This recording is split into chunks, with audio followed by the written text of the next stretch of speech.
So that touch-up paint that's on there, that there will fade out and it may as well be pink. All these scratches all over the top of here. So how do you fix that? Well, you don't, you pull it off and you do it again. You can see there that the spacings are around 90 to 100 millimetres between the rivets, where code states it needs to be a 40 mil fixing. The process that they've now gone through with the courts and with the builder and with the QBCC, now they're having to finish this place themselves as an owner-builder. Oh, now this is a dog's breakfast here. This is how not to flash a window 101. Use one with a rubber, one without a rubber. So they're always going to leak, and the water that goes in there doesn't stop at the sarking, goes all the way inside, hence why you put the sarking behind the batten. Yeah. You can see inside that there is water staining. I mean, you can see there that that's falling backwards, and where that's falling backwards, we're going to need to get the gas terminated, the water terminated. We're going to pull those sheets off. And this corner that comes around here, make up a custom corner that actually looks like a rib or a... You still recording? No, yeah, yep. Recording. There's Kaylee. We're now going to do a walk around. We've been around here with the clients, victims. I'm going to say victims. Let's make this really dramatic. It is dramatic. They've had dramas with the builder. They've had no good response from the QBCC. So now we're going to walk around this building and we're going to say this here is the fault and this is what we need to do to rectify the problem. So let's go. Zahia. That one's for you, Zahia. Rightio. So what we have is the toe mould at the bottom and the junction of the sheets. That toe mould needs to drop down so that those sheets have a slight gap to be able to let water out. Like some of it's okay. And where these screws are, that screw is on the edge, so it's going to leak. So the options on that there, potentially we could take the screw out, put a rubber in behind it, screw it in again, or we could just fill it with silicone and put screw in behind it. But that's not going to be a very good result, is it? So the reality of that, so that's got a dent into it. We're going to need to get the gas terminated, the water terminated. We're going to pull those sheets off because they are not compliant. I think this whole wall, all the sheets just need to come off, and if we do that, then we'll be able to clad it up properly. However, here we go. We'll pause it for a sec. Use one with a rubber, one without a rubber. So they're always going to leak, and the water that goes in there doesn't stop at the sarking, goes all the way inside, hence why you put the sarking behind the batten. Yeah. Oh, you're recording this, aren't you? Very good. Okay. We'll keep going. We'll keep going. All right. We've got our coffee. We've been fueled up. That's really good. That's really good. And I love these twin wall glasses. I got some from Aldi recently. Right, so to fix this problem here, where you've got a falling back head, water is coming over the top, it's running down there, running into the window, it's coming across, getting trapped, comes down the side of there, gets trapped, and then goes in behind. So here's a problem. If water gets in at the top there, it's going to go all the way in and it's going to fall in behind. So all of that needs to come off so we can inspect to see where it is, and we need to take the battens off the wall, put the sarking behind the battens, and then reinstall all of that, do it properly, order new flashings for the windows, do it the way that it was meant to be done, make sure that it's watertight and it meets BEL 19 regulations. That's what needs to happen there. We carry along, we're terminating, these all need to be pulled out. This one here, look at the gap up the top there, that's certainly not a BEL 19 thing, and that is also falling backwards.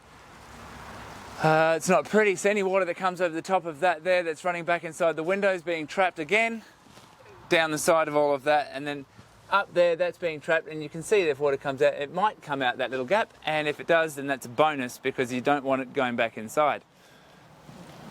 At the end here, you can see there's just a bunch of silicone, and under that is a zinc aluminum flashing that's been used for waterproofing purposes, as you might be able to see there, and that's been silicone to that. So we need to pull all of that off because we can't see that that's watertight. The customers are having water come inside their house. When it rains, they have to wipe the insides of the windows down. And so to fix that, that needs to come off. So that window and that window, well, that downpipe now needs to come off. All that wall sheeting comes off. The air conditioner needs to come off. So all of that. All right, so all of that happens. Again, same deal with this one here. You've got all these issues. And, I mean, you can see there that that's falling backwards. And where that's falling backwards, water's tracking it again back into the top of that window. And yeah, and again, same thing. That one's just really ugly and it's obviously not sealed properly. And we've got that same issue. And if we look down here, you can see inside that there is water staining. Water staining, look at all the water staining inside the window there. That's all from this window leaking on the inside, not on the outside, because if it was leaking on the outside, it wouldn't be leaking. But when it's on the inside like that, it's showing that water's coming in. And the reason is because the cladding is done like shit. It's horrible. All right, here we go. Same thing again, window, if that's leaking over there, this is leaking here, it doesn't conform, it's leaning backwards, water's going to get in there, it's going to get in right across the whole front face of that, and yes, again, it's going to get into the track which is of the window, but then it's getting stuck here because this is all being flashed up under here, water's getting stuck, and yep, that's another thing. Now this, so yeah, pulling all of that off, I'm going to pull this here, window and door off. Yes, the first thing that we have to do though, Kaylee, is we're going to have to rip that gutter off to be able to get that flashing off, to be able to start pulling the sheets off and then, yeah, fixing it. Okay, so yeah, this one here again, yeah, you can see that's falling backwards and water's just going straight in at that point right there. And the QBCC said, it's doing its job, it's just aesthetically not pleasing. Can you tell me how that drip edge is effective? That is an effective head flashing on wall cladding. I can't see how that there is effective or not. Hey, look at this, there's termite barrier down there. Oh no. Rightio. Yeah, did you see that termite barrier? It's visible because the window that's been installed there has been installed on the outside onto a timber frame, opposed to what the owners were saying, that needs to sit back in the recess where it should be sitting, and that to me makes a lot of sense. That's what should be happening. So then we come along here again. Like this toe flashing, I mean, you could reuse it. Yeah, you could reuse it. However, you're not going to, because it's going to be scratched up and stuffed and it's just not going to be good. Yeah, so here's this one here, like that big giant side barge looking apron flashing for the side of the door. The owners asked for it to be a box section which sits out, and it's not. Yeah, then the barge at the top. So once this is all rectified, so we can probably save components of it. So can we save this toe mould here? You could probably save that toe mould on this side along here, pulling that out, cleaning that up a little bit. That could be possible, I'm not sure, but I think it could quite be possible. But yeah, all that flashing that goes up of that barge, that's going to need to have at least number 20 rivets in it, not number 30 rivets, because those number 30s have no structural integrity, and so in a storm that'll just blow off. What else we got? Same deal again for the doors. They need to be pulled out, they need to be pulled back in. Wow, that there. So the sheets over the top of here need to be replaced. That's running down under there. That's running down under there, so that's doing the same thing as well. So again, it's that sheet there, that entire sheet needs to be replaced because it's impacting on that side and that side. So yeah, that'll happen. Flashings around here, the window flashings all need to replace, which takes us to the corner. This corner needs to be replaced as well, where it's sitting up. So, I mean, 40mm rivet spacings, that's not 40mm rivet spacings. I mean, you could just whack another rivet in there if you wanted to. That obviously wouldn't be aesthetically pleasing. But the way that this is done certainly is not a pretty way. So to do this, what we could definitely do is we'll pull all this flashing off to be able to reflash around the window, put a new sheet, and this corner that comes around here, make up a custom corner that actually looks like a rib or a minimalistic flashing to suit the customer's request. What else? So something that we noticed on our first walk around, that's a toilet, so I'm going to set this up on here, is the underside of this.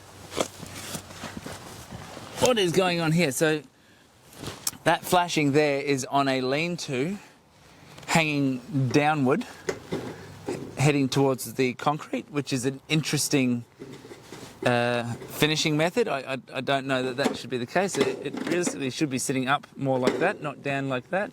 So I'm not sure why that's happening. It may be because of, I don't know, I really don't know why that's happening.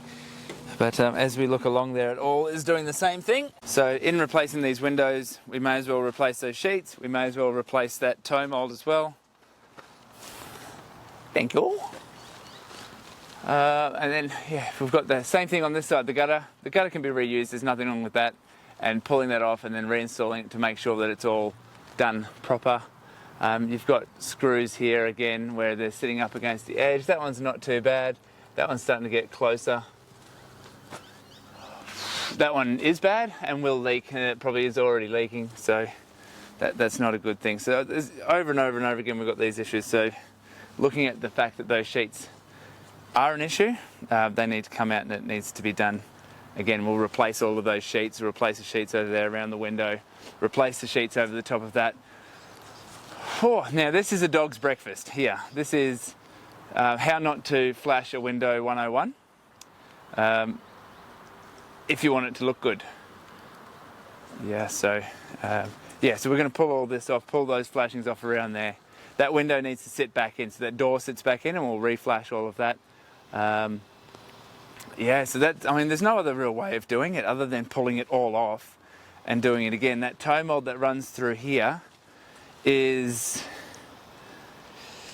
yeah, it needs to come off. Now, I was laying down on the ground earlier over here. If you look at this spot right here, I'll get my phone out because we might be able to get ourselves. Oh, here we go. What's this? There's our level, our magic level. Now, what is it going to be? Let's take a guess. We're going to have a guessing game here. I'll send $5 in an envelope to someone that can guess what pitch that is correctly. Well, what is it? And this is only based on my iPhone, but we are looking at, now, is that looking about level? That's looking about where it should be. Looking up about 9 degrees backwards. Let's be nice to them and say it's 4. Let's say it's 5. I think that's being fair and nice. I don't think this roofing company needs to have fair and nice because this is disgusting. This isn't a shed, this is an architecturally designed home. This isn't a cheap, nasty build. This isn't where you're going to store your tractor. This is someone's house. This is someone's dream, right? This is not what... They got their inspiration from places like MyCladders, from places that they see on Colorbond, from places that are done really, really well. And they got this. And I'm seeing it too often and it's not good. I'm not happy about it. Scratches, touch-up paint. So that touch-up paint that's on there, that there will fade out and it may as well be pink. All these scratches all over the top of here. So how do you fix that? Well, you don't, you pull it off and you do it again. So again, here's another window that needs to be pulled off and done again. And if we come back around here, you can see, I don't know what's going on with that, but it's nasty and it needs to come off and then a new one be put on that works with it afterwards. But again, this toe mould here, which sits down, it's a drip edge for this here, that needs to come off so that can be done. We probably could reuse. So all of that sheeting that's on there, probably could reuse that. That isn't really a big issue because we're not going around windows and they're just short sheets. We can pull them out. The only issue that we'd need to check for is the screw positions. And you know, worst case scenario, if we had to, we put new sheets on. However, I think that we would leave that to last, and if we needed to, we could, and it would be a fairly easy thing to do there. But replacing this so you've got a proper drip edge, that's definitely required. Inside here, I don't know what that is. However, that could be fixed up with a fairly simple flashing that just comes down there. And yeah, that would solve that issue. What do we got down here? Yeah, that's pretty ordinary. Scratches and things. But I mean, I think most of that we'll be able to fix up and some of these sorts of things area here, like this section here, isn't really a waterproofing issue. So right now the customers want to be able to get it waterproof so that they can get a certificate of occupancy, because they've been made now into having the process that they've now gone through with the courts and with the builder and with the QBCC. Now they're having to finish this place themselves as an owner builder. And so we're now trying to minimise the cost, because they've already spent the money to do this and they've been charged that, and they've got this as a result. So we don't really need to focus on this. The other thing that I'm going to do is I'm going to throw the drone up, have a look at the roof and see if there's anything in that is an issue. But what we're going to do for the customers is we're going to help them out as much as we possibly can and get them to the point where we can supply them a Form 12, so they can supply that with their to get their certificate of occupancy. So that is what we're aiming to do. And so basically that ends up what we're doing here, and there's not much else we can do. I mean, I keep looking at more and it's just nightmare after nightmare after nightmare. So I'm going to get the drone up. So this is a real worry. I don't know what the heck this is. This is your vermin proof, your termite barrier, and then under here is your. Well, I can touch the. What's that? That's a vermin barrier. What am I touching there? There's the back of the flashing. But at the same time, I can touch the timber frame, which is just up. There it is. There's a timber frame. So this needs to be fixed up to a point where we pull that off, make sure that's all taped and sealed down, and we could probably probably get away with some of those if we had to. Maybe using a slightly bigger, well, you can't use a bigger screw now on those because they're so close that the screw head is going to be so big and you'll just dent the sides of the sheets. It just all seems like it needs to all... Well, I guess where you come over to the side there. Oh, look at that. Look at the line. Look at that screw line. See if you can get that. That's just horrific. I wonder if the batten's been installed that That's horrible. I was taught when Jason was teaching me roofing, he said, it doesn't matter how straight your lines are, but if someone can see one, that one needs to be dead straight. The main issues on this roof that we've found are that on the flashing joins along the ridge cap and on the ends, I'll take you down to the one on the end, here we go, is that they haven't put the right number of fixings in. You can see there that their spacings are around 90 to 100 millimetres between the rivets, where code states it needs to be a 40 mil fixing space. So that's kind of the issue there. Other than that, that's not too bad. The deck tights are installed well. They just need a few extra fixings, that one there and that one over there. They're installed on a rib, not in the pan, and they're not installed on a lap. So there's a win for the roofer or the plumber or whoever did that.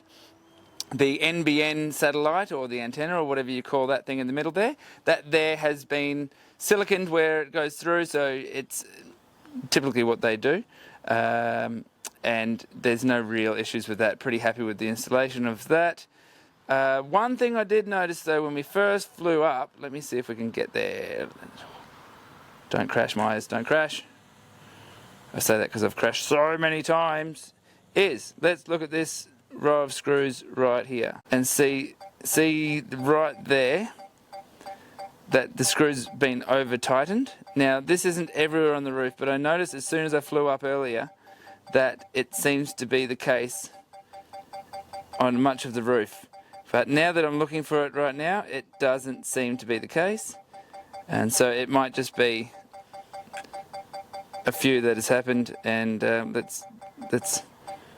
so if we go over here, yeah, that all seems pretty good. Realistically, to complain about the roof would be being really, really harsh and unwarranted. So the roof, for a score rating of, we said difficulty for this roof, because it's a pretty straightforward roof, I'm going to give it it's a difficulty of maybe 2. Right? The only thing more simple than this would be a skillion roof. It's only got one barge on one end. So give it that. We can't see what the turn-ups are like. We'll give them credit that they've probably done well. So the roof, let's give them a 7.5 out of 10. just because the flashings haven't been finished with 40mm rivets and there's some overscrewed things. To get a 10 out of 10 is not ever going to happen. So even us here at our company aren't going to get a 10 out of 10 on a roof because it's a difficult thing to do. Anywho, that is us and we're done. Oh well, couldn't find the water. I can't spend all day looking at this.